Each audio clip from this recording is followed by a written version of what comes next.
diz o Evangelho de hoje, que Jesus não queria ser incomodado, porque ele estava ensinando aos seus apóstolos, seus discípulos.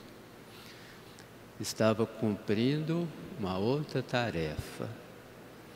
Aliás, Jesus dividia bem a sua tarefa de cada dia, junto de Deus em oração, com os apóstolos, formando-os para a missão, e junto do povo, anunciando a boa nova, curando, consolando, fazendo bem.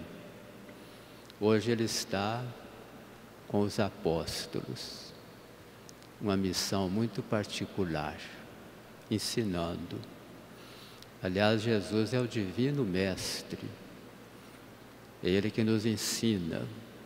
Um só é o vosso mestre, Jesus, o Cristo.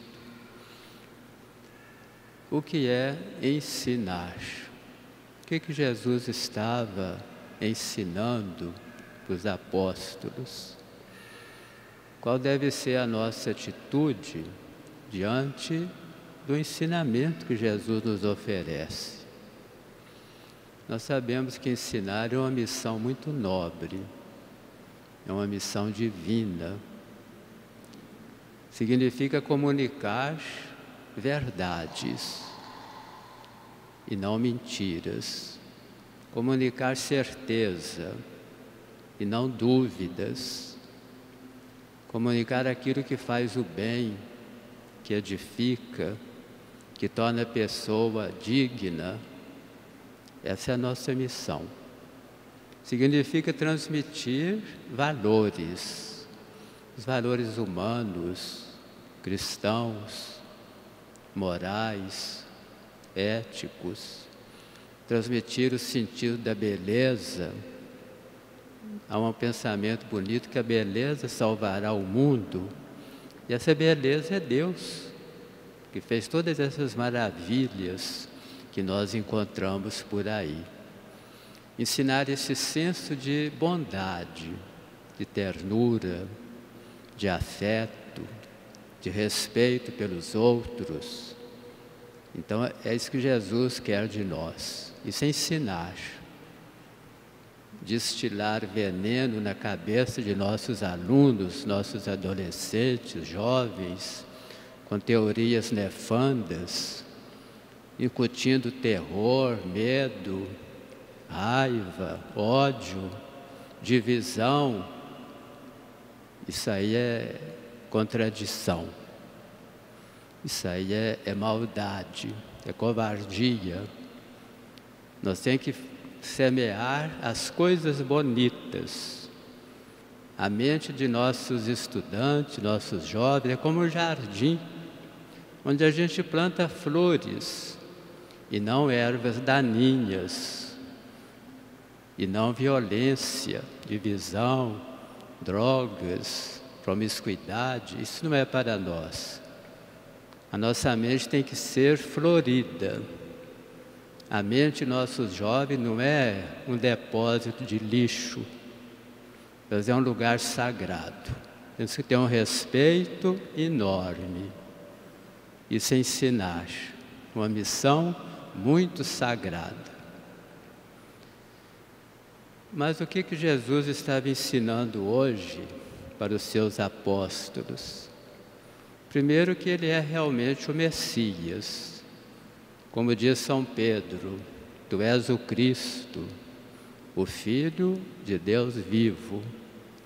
Jesus confirmou essa declaração de Pedro, quando ele disse assim: não foi a carne e o sangue que te revelaram isso, mas o meu Pai que está no céu.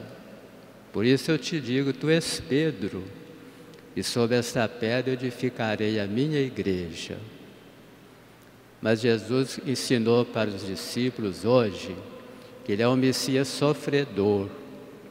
Ele não veio instaurar um reino temporal. Ele não veio para preocupar com as ganâncias mundanas, com os bens temporais. Ele veio fundar o reino do céu. Ele quis nos salvar através do sofrimento, como diz os profetas do Antigo Testamento, falando sobre o servo sofredor de Javé. Então Jesus tirou da mente deles toda a ideia de triunfalismo, toda a ideia de ditatorial, porque ele veio fundar um reino diferente, o reino do amor. Isso deveria ficar bem claro na mente dos discípulos. Eles cultivavam uma ideia errada de Jesus. Eles pensavam que ele viesse para restaurar o reino de Judá, que estava todo dividido, dominado pelos romanos. Mas não foi isso que Jesus veio fazer. Ele fez coisa muito mais sublime, muito mais infinita, que só Ele pode realizar. Em segundo lugar, Jesus vai ensinar aos discípulos hoje que no reino de Deus não há discrepâncias entre as pessoas, não há rivalidades, não há concorrentes, todos somos irmãos, ninguém é maior do que o outro. O maior no reino de Deus é aquele que mais for servidor. Aquele pensamento que eu gosto muito, o reino de Deus reina mais quem serve mais, quem se humilha mais. Como Jesus fez lavando os pés dos apóstolos, servindo, curando, consolando, fazendo bem. Passou a vida toda fazendo bem. É como o Papa Francisco está fazendo hoje na igreja. O único desejo dele é servir, mais nada. Não espera nenhuma glória humana, mas é o serviço desinteressado. É isso que torna a pessoa grande. Esse é um ensinamento muito nobre que Jesus dá aos discípulos hoje. Em terceiro lugar, ele vai ensinar que tudo aquilo que nós fizermos ao próximo é feito a Ele, a Jesus. Tudo que fizeres ao menor dos meus irmãos, é a mim que o fareis.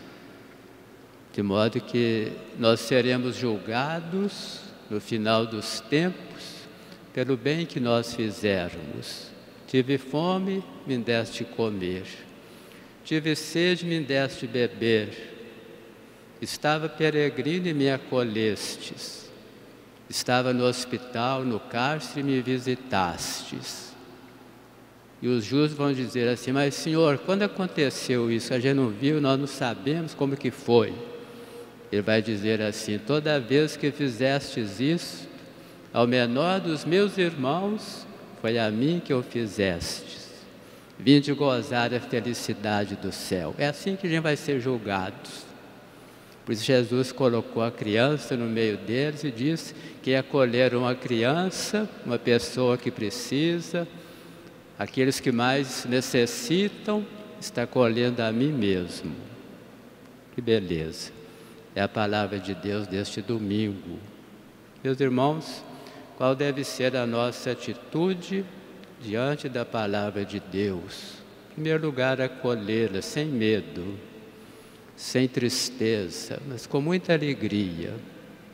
São Francisco acolheu a palavra de Deus e viveu a alegria a vida inteira.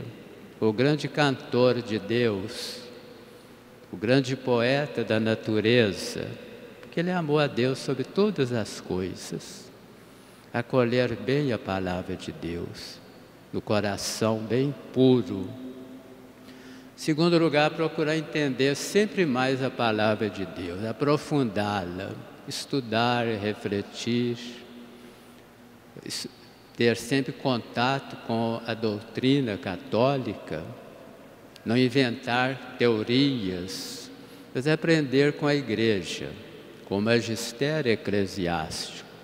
A igreja tem 2000 anos, ela tem uma sabedoria milenar, uma sabedoria divina, é a ela que nós devemos ouvir. Em terceiro lugar, colocar em prática.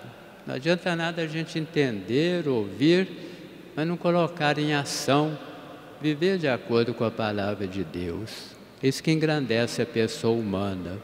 É isso que abre para nós a porta do céu. Não são aqueles que dizem Senhor, Senhor, que vão entrar no reino do céu, mas aquele que fizer a vontade do Pai.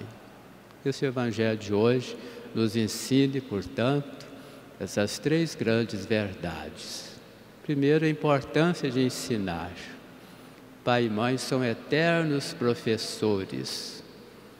Cada cristão deve ajudar o outro a entender melhor as coisas de Deus. Em segundo lugar, aquilo que Jesus ensina hoje, e tudo aquilo que está no Evangelho, os catecismos, para a gente colocar na vida. Em terceiro lugar, essa atitude positiva que cada um de nós deve ter diante da palavra de Deus.